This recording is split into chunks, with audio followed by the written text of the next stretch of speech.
Et nous allons donner maintenant la parole à celui qui la prend de lui-même et qui va nous, qui va nous parler des 150 pains et des bœufs qu'il arrive à manger chaque jour, quoiqu'il n'ait pas encore 100 ans.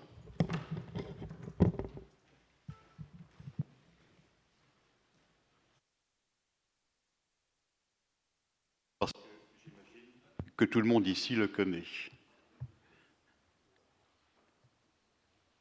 Je te remercie de ta bienveillante présentation. Nous allons effectivement essayer de consacrer quelques minutes à l'Égypte. Alors, je vais essayer de ne pas redire les choses qui ont déjà été dites ce matin, et donc plutôt de fixer, de conceptualiser quelques éléments.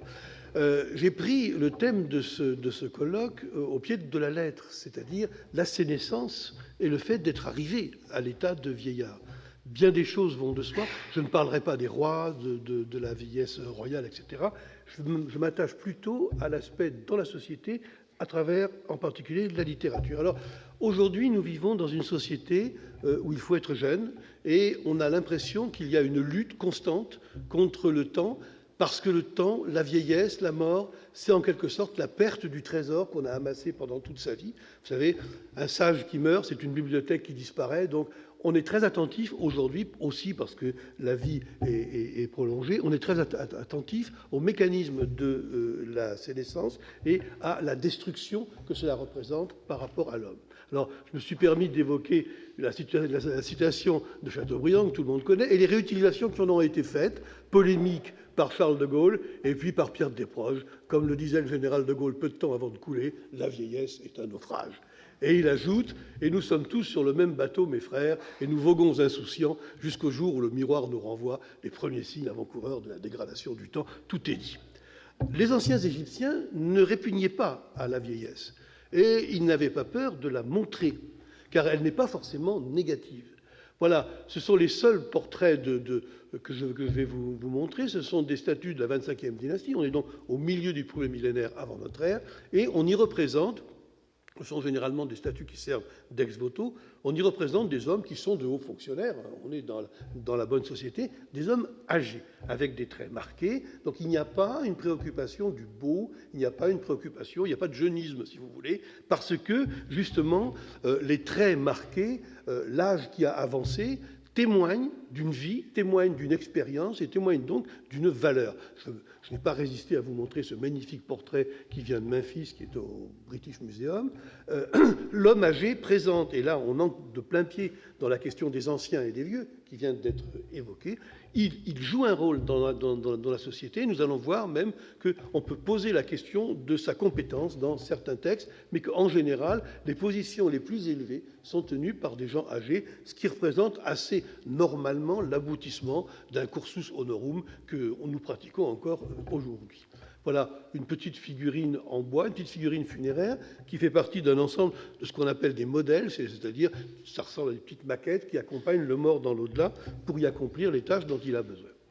Une petite parenthèse pour un roi qui est le roi Sésostris III. Nous sommes donc ici au début du deuxième millénaire. C'est une tête qui est conservée au Louvre et qui présente le roi vieux. Alors, j'ai dit que je ne parlerai pas de la phraséologie royale, mais on pourrait s'attendre à ce que le roi soit idéalement toujours jeune, toujours fort, toujours puissant. Et parmi les questions qui ont été soulevées dans les communications précédentes, il y a celle de la participation active du roi à des actes militaires. Et j'ai vu qu'à certains moments, il y avait un certain vacillement.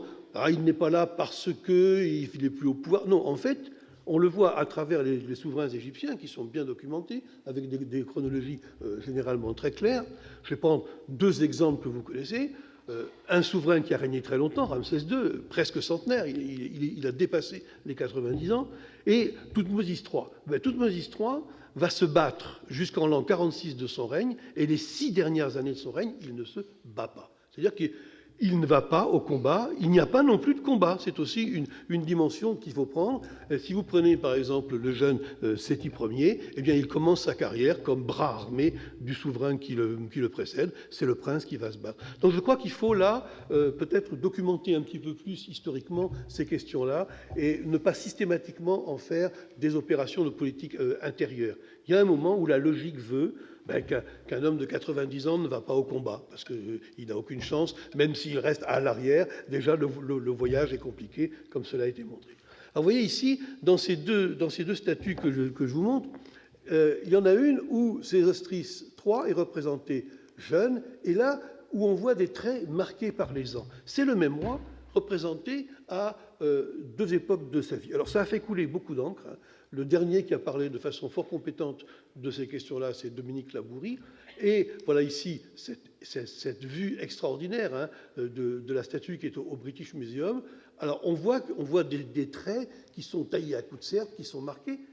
On ne sait plus si c'est la vieillesse, si c'est la nature même du roi, ou si c'est le lourd exercice du pouvoir. Donc il y aurait une traduction dans la plastique, si vous voulez, de cela. Alors évidemment, je vais immédiatement presque contredire. Vous voyez ici ce visage qui est conservé au département des antiquités égyptiennes. C'est le même visage, mais il est plus jeune.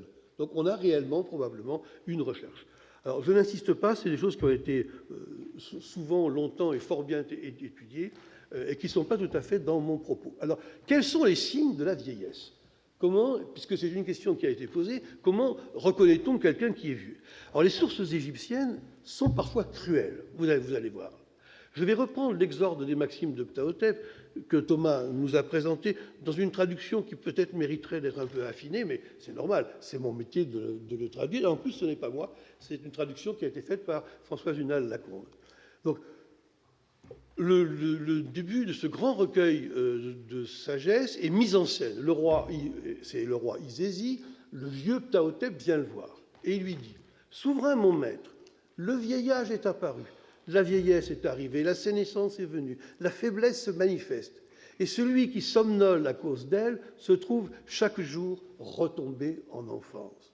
La vue est basse, l'ouïe est faible, et la vigueur s'en va pour celui dont les facultés s'affaiblissent. La bouche est silencieuse, elle ne peut parler, l'esprit a des absences, il ne se souvient pas d'hier, les os sont douloureux à cause de l'âge, ce qui était bon est devenu mauvais, toute saveur a disparu.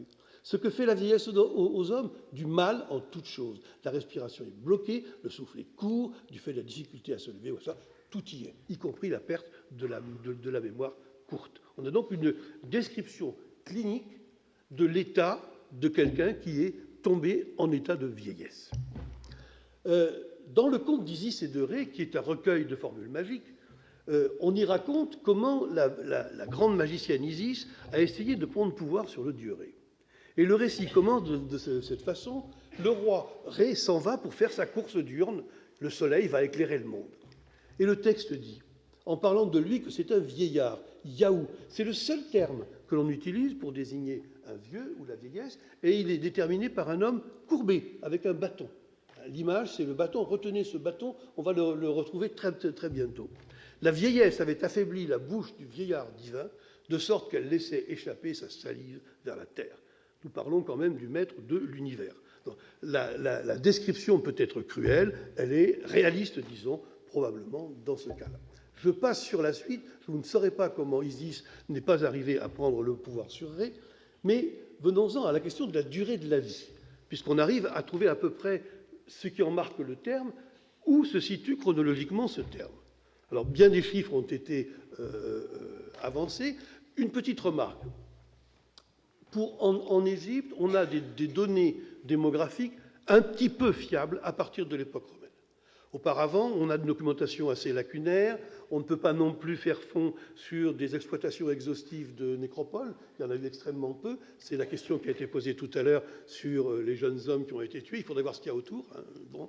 Donc ça aussi, l'anthropologie n'a pas apporté, sauf sur des populations restreintes, de statistiques, mais on ne peut pas faire de statistiques globales. On peut extrapoler en remontant au deuxième millénaire et arriver à peu près, encore une fois, on ne peut pas tenir compte du taux de mortalité infantile ou à la naissance, on ne le connaît pas. On peut dire que chez les femmes, L'espérance de vie au milieu du deuxième millénaire, milieu du premier, est environ 20 à 25 ans à la naissance. Les femmes qui dépassent 10 ans ont une espérance de vie d'environ 37 ans. Du côté des hommes, ce n'est pas beaucoup mieux. À la naissance, 22 ans et demi à 25 ans. L'homme vient un tout petit peu plus vieux, enfin il meurt un peu moins jeune, si vous voulez, alors qu'en fait il est plus exposé à des pratiques de violence en particulier. Après 10 ans, alors les enfants qui survivent ont une espérance de vie probablement d'une cinquantaine d'années, qui serait un bon âge, c'est l'âge mûr, si vous voulez. Quelques exemples, on a quelques exemples à 70 ans, à 60 ans, d'autres beaucoup plus rares à 70 ans. Alors 90 ans et plus, c'est exceptionnel. Et cela n'est attesté que dans les couches les plus hautes de la société. Pour une raison bien simple, et c'est ce qui montre bien que les statistiques n'ont pas forcément une grande valeur.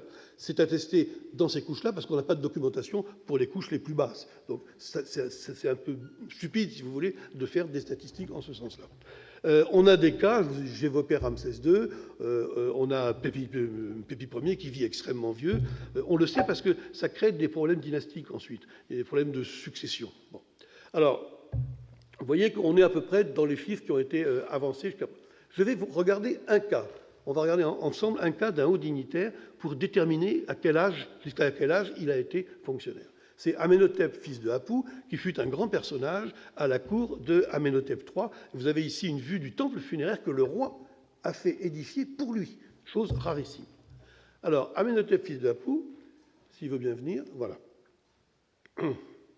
On le connaît par toute une série de statues. En particulier, j'en ai choisi une qui est au musée du Caire, qui est une statue, ce qu'on appelle une statue semi-cube. Vous voyez, il est agenouillé, représenté en scribe, et le socle et le pagne sont recouverts de décorations, de textes, qui sont une description, c'est une autobiographie, si vous voulez.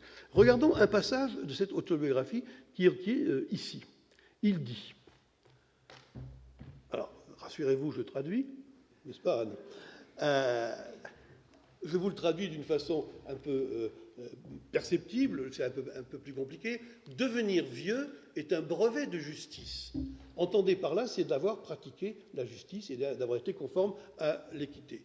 J'ai atteint 80 ans, comblé des faveurs de par le roi. Ça aussi, c'est important. Et Yui Erkem 110, j'accomplirai 110 ans. Donc vous voyez, il a à peu près 80 ans, il dit... J'irai jusqu'à 110. Bien. Alors, pourquoi dit-il j'irai jusqu'à... Alors, Gustave Lefebvre, qui avait fait une très belle communication à l'Académie des inscriptions et belles-lettres il y a 70 ans, dont je me suis inspiré beaucoup du texte, se livre à un petit calcul à partir de la documentation que l'on connaît. Cette statue n'est pas datée, cependant on lit au cours de la seconde inscription, parmi les titres d'Amenhotep, celui de majordome de la fille royale, épouse royale Sitamo. Cette fille d'Amenophis III, déjà mariée, ne devait pas avoir alors moins de 15 à 20 ans. Nous ignorons au surplus quel rang d'âge elle occupait parmi ses 10 ou 11 frères et sœurs. Nous n'exagérerons donc pas, je crois, en supposant que la statue image du vieillard de 80 ans n'est pas antérieure à l'an 20 d'Amenophis III. Or, en l'an 31 de son règne, le roi inaugure le temple funéraire qu'il a fait construire au pied de la colline de Gournet-Mouraille pour son fidèle serviteur Amenhotep, fils de Apou, décédé. C'est le temple que je vous ai montré à l'instant. Celui-ci pouvait donc avoir dépassé 90 ans, mais n'avait certainement atteint ni 110, ni même 100 ans. Alors pourquoi est-il si important d'arriver à 110 ans ? C'est quand même, vous venez de le voir d'après la pseudo-analyse statistique que j'ai faite, c'est un âge extraordinaire. Alors, quelle est la limite de la vie ? La vie s'arrête forcément à un moment, mais ce moment est-il ces 110 ans ?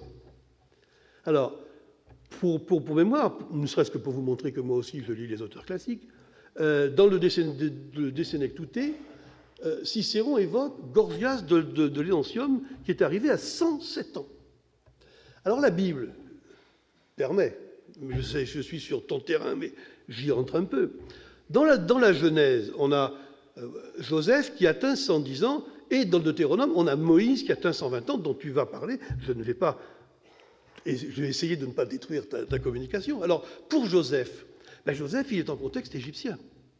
Né en Égypte, il est d'ailleurs mort en Égypte, comme le relate Josué. C'est-à-dire qu'on a un homme qui a entièrement vécu en contexte égyptien, le référent lui-même est le référent culturel égyptien, même si le corps, après, est rapatrié en Terre Sainte. Pour Moïse, il y avait à fixer le terme dans la Genèse. « Mon esprit ne demeurera pas en l'homme pour toujours, puisqu'il n'est que chair, ses jours seront de 120 ans. » On a là quand même deux limites, une limite divine, qui est celle de la Bible, et un plafond, j'ose pas dire limite aussi, un plafond qui est celui de la culture égyptienne dans laquelle évolue. Si je puis dire, Moïse a perdu 10 ans parce qu'il était d'un milieu égyptien. Alors, est-ce que ces deux dates sont considérées comme les référents maximum dans les deux cultures? Ça, tu nous en parleras. Moi, je me contente de revenir à mes affaires. Alors, regardons quelques exemples. Ici, on est dans le temple de Karnak, on est dans le montant gauche de la porte qui donne accès à l'escalier intérieur du môle oriental du 8e pylône. Et c'est une inscription, il y a des inscriptions là qui ont été laissées par les grands prêtres. Il s'agit là de Romroy. Il dit voilà, il fait une offrande au dieu de Karnak et au roi, dont le but est que j'aille et vienne. Vous voyez les hiéroglyphes expressifs, c'est aller dans un sens, aller dans l'autre. Pour que j'aille et vienne dans le domaine d'Amon, recevant les faveurs de son cas, jusqu'à ce que j'atteigne 110 ans sur terre, mi-méti neb, comme mi-métima neb, comme tout homme juste. Donc on a bien là l'idée qu'il y a un plafond qui est fixé à la vie, qui est la récompense ultime d'un comportement adéquat sur terre. Alors je ne vais pas... On ne va pas faire de la philosophie chinoise avant l'heure, mais on s'en rapproche un peu. Regardez ici, cet autre, alors un texte que j'adore, j'essaie de le faire apprendre par cœur par tous mes élèves, mais ça ne marche pas forcément, c'est l'éloge que fait, ce sont des exercices scolaires d'époque ramesside, c'est l'éloge que l'élève fait de son maître. Il lui dit, tu es le plus beau, tu es le plus grand, etc. Et donc, il souhaite à son maître Aménémopé, que l'on connaît, ceux qui suivent mon cours ont même reconstitué la bibliothèque d'Aménémopé, il lui souhaite d'être en pleine santé, de rajeunir chaque jour, de multiplier les années heureuses, passant ses mois en prospérité, ses jours en vie et force, ses heures en bonne santé, avec la bénédiction des dieux qui sont satisfaits de ses propos. Si bien que te sera assigné un amenti, c'est-à-dire un au-delà, heureux, sans que tu sois vieux, sans que tu sois malade, jusqu'à accomplir 110 ans sur terre, en pleine forme, comme il se doit, pour qui bénéficie comme toi de la faveur, car ton Dieu t'a donné sa faveur. Nous y sommes. C'est aussi la prière chrétienne, hein, connaître une fin honorable, en bonne santé, etc. On est exactement dans le même domaine. C'est-à-dire que 110 ans semble bien être la limite d'âge que l'on ne peut pas dépasser, mais la question est de savoir dans quel état on y arrive. C'est tout le problème.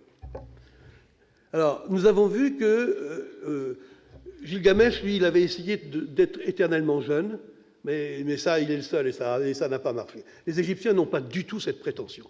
Ils n'ont pas du tout l'intention de durer éternellement sur Terre. Alors, quelle est la limite de la vie active? Quand arrive-t-on à un moment où on ne sert plus à rien? Et donc, on est un vieux, comme moi.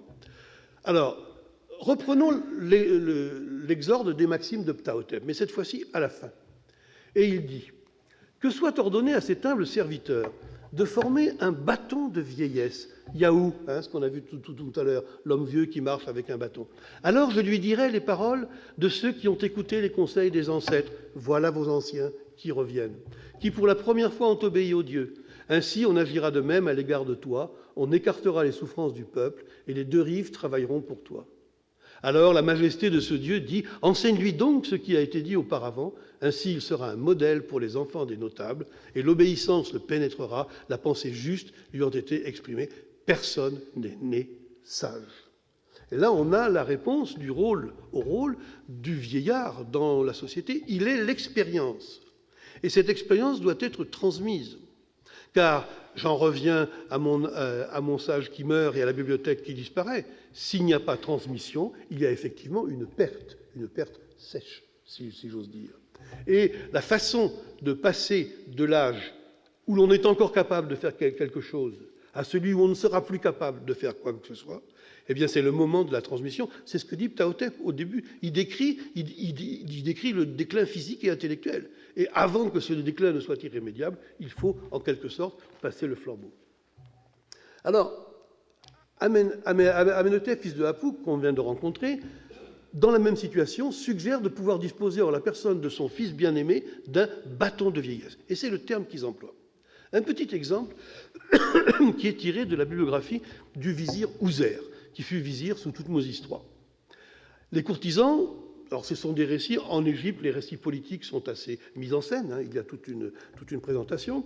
Les courtisans font observer à Thoutmôsis III que le vizir en place, qui a été nommé par Thoutmôsis Ier, hein, c'est-à-dire 2 générations plus tôt, a beaucoup baissé du fait de l'âge.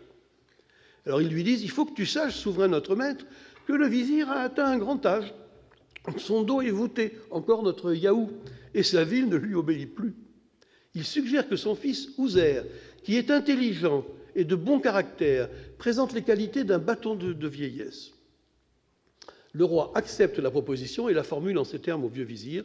Je constate que ton fils Ouzer a les qualités adéquates, dans la durée et sur les bases données par ton enseignement qui correspondent à tes souhaits. Je souhaite que ces qualités te conviennent et qu'il soit pour toi un bâton de vieillesse, comme il se doit pour quelqu'un qui mérite des louanges. Et voilà, là nous sommes à l'articulation de la vie terrestre et de la vie éternelle. On transmet l'héritage terrestre avant de se tourner vers le monde des morts. Tout cela est d'une grande sagesse. Bien. Avec la vieillesse, quand on remplit les conditions adéquates, vient le maintien de la bonne santé. Et c'est le titre que j'ai donné à cette petite contribution. Le prince Ardjenev donc présente à son père Khéops, qui s'ennuie dans son palais comme seul un roi oriental peut s'ennuyer, il lui présente un magicien. Et il lui dit, c'est un bourgeois de 110 ans qui mange 500 pains et comme viande une moitié de bœuf et qui boit 100 cruches de bière encore aujourd'hui. Il sait remettre en place une tête coupée. Il sait faire marcher derrière lui un lion dont la laisse traîne à terre. Il connaît enfin le nombre des chambres secrètes du sanctuaire de Thoth. C'est un jeune homme de 110 ans qui se porte bien, n'est-ce pas? C'est-à-dire qu'il est en pleine santé et en même temps, il a une puissance que même des gens plus jeunes n'auraient pas. Ardjenev va chez Djedi. Arrivé chez le magicien, il le trouve, je cite, couché sur une natte devant la porte de sa maison. Un serviteur lui tenait la tête et l'enduisait de pommade, tandis qu'un autre lui massait les pieds.